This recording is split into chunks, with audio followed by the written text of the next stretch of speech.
Alright, y'all. March comes in like a lion, episode 3. Live reaction link, as always, will be in the description, y'all. Man. This episode started off with our boy Ray. You know, he is a professional player. We all know this. He knew our boy Haranobu for a while. For a good while. Know him ever since pretty much they were a lot younger and everything. And he was kind of just really describing kind of the setting and the mood and everything, how they, when they originally went against each other, and how profusely, like, he was sweating and stuff because the sun was beaming down so hard where they were initially playing at in this shogi match in the past. And he actually kind of, in a way, almost pitied him in a sense because of how much he was sweating. So he was like, you know what, I'm going to try to go ahead and get this over with as soon as possible. But then he, Haranobu kind of showed him back. It was like, look, I'm here to win and I don't want to lose. So he was like, okay, you know what, I was foolish for doing that. But he ended up beating him then. And then now fast forward to the current day, pretty much not the same thing happened, but he saw that he got a lot better. Haranobu saw that Ray got a lot better. And, at the end of the match, Ray ended up winning once again. But, that face that he had since he was a kid, he saw that once again, and Haranobu, like, him sweating and him just, in that moment of the match where he kind of feels like he pushed up against the wall, and, he was like, damn, I ain't got no more moves, I lost. It's something that he's always remembered, and that kind of kept on his mind, even after all this time. But he is dedicated to win. He is dedicated to beat Ray one day. He said, hey, I'm not going to lose next time. And I like that. I like that a lot. He knows that he's more skilled, he's better, but he's like, you know what? I'm going to get him.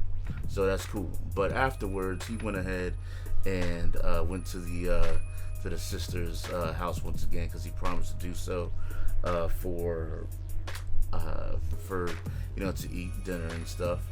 And what happened was that they were kind of doing somewhat of a ceremony or rituals for their mom and grandma, kind of giving them a welcoming home kind of deal. And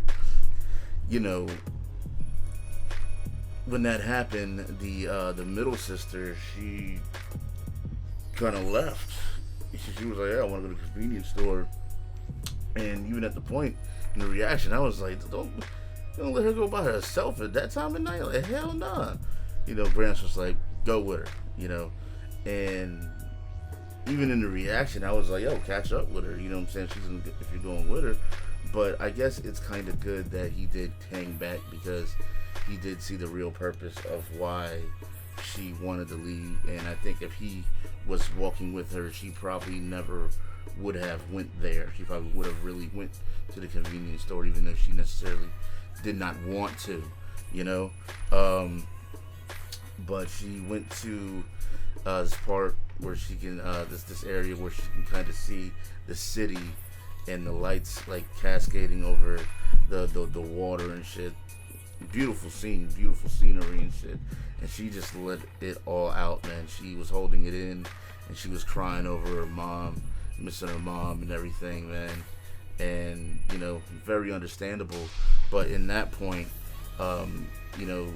Ray was, he was talking about it, and he was like, hey, this experience that he had him remember, he didn't say exactly what it was, but he was talking about losing his family and reminding him of a sad ceremony that he once experienced. And he basically pushed the thought of his family out of his mind. And he was like, I'm not sure if that was the right thing to do. And I have to say, no, it's not. Like, you gotta grieve. You have to grieve. You gotta take that in. If you don't grieve over that and you just kind of push it aside or whatever, then you're gonna have some type of issue with it in the long run, or at some point. Whether it is something that weighs very heavy on you, or weighs in your psyche, or whatever. It's an issue.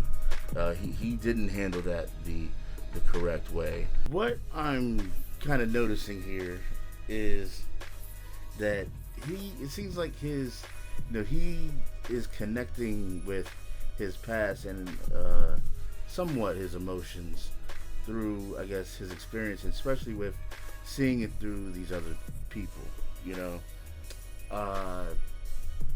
and he saw, I don't know, I'm not really sure exactly what that flashback was right there when he saw in Hina's eyes. He said, "Oh, her eyes like springtime. It's like love."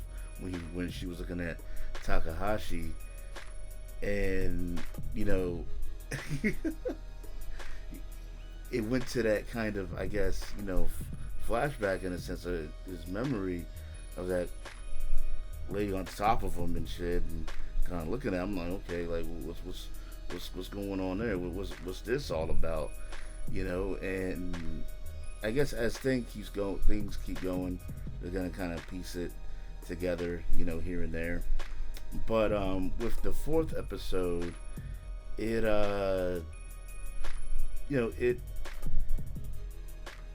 we're seeming to find out about the oldest sister. Was it Akira? What's her name? My bad. Bad with these names.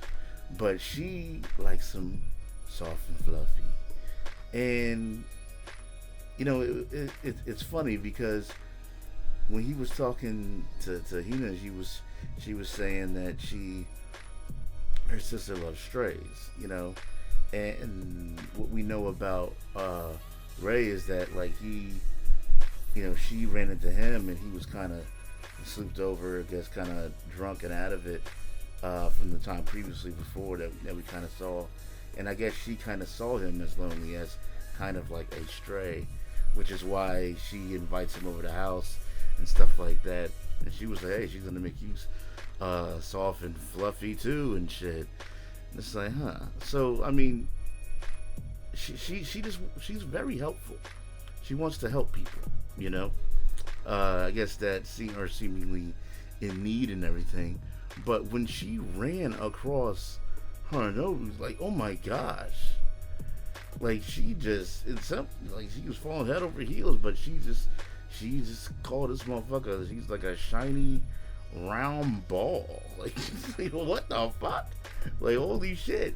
And she's just like going goo goo gaga over this motherfucker, like just head over heels in a sense, but not like that, but just like, well, like just fascinated with this motherfucker. Like, he's like as if he's a new plaything to her, and she tries to feed him, and he wants something more lean and stuff like that, I guess, because I guess he might be on a diet, or he doesn't want to show that he wants to eat stuff like that, but I guess, he is probably trying to eat a lot leaner on a diet, because even before then, when they wanted to go to Mech Burger, he was like, nah, she can't eat nothing like that. So yeah, I mean, she made something for him that was bland. Well, he called it bland, but he said it was still delicious. Like, but hey, I guess it is what it is. But the funny shit about it is that the butler came there out of nowhere. He didn't call this motherfucker. This dude has a GPS tracker on his ass somewhere. What the fuck? Like, he just came out of nowhere, like, hey, how's it going? Like, he said he just appears like magic. Okay. I would be kind of, I mean, I guess it's a good thing, but I'd be a little bit kind of concerned, a little bit. I wouldn't want to be tracked everywhere I go, But I guess it is what it is.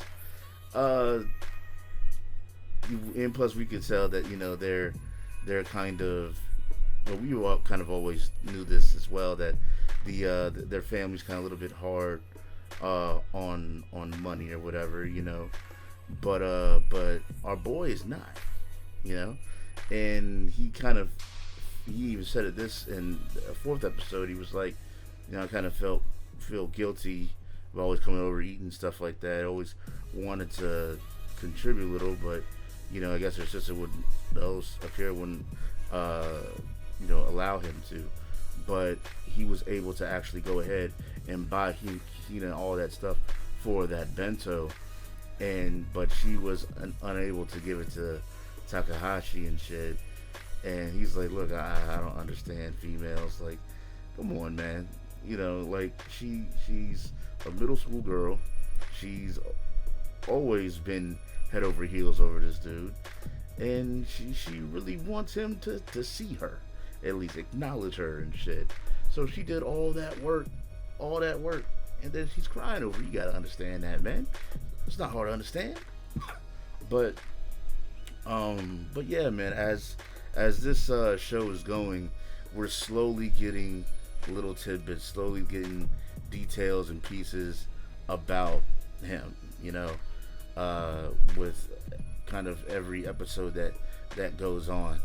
And then, what I'm waiting for eventually is the flood.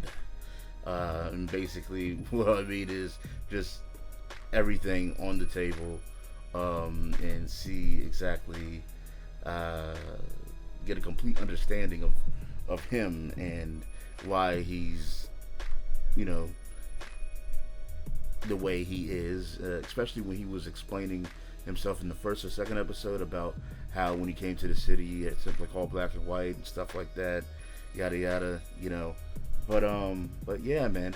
I guess, hey, it is what it is. But alright, guys.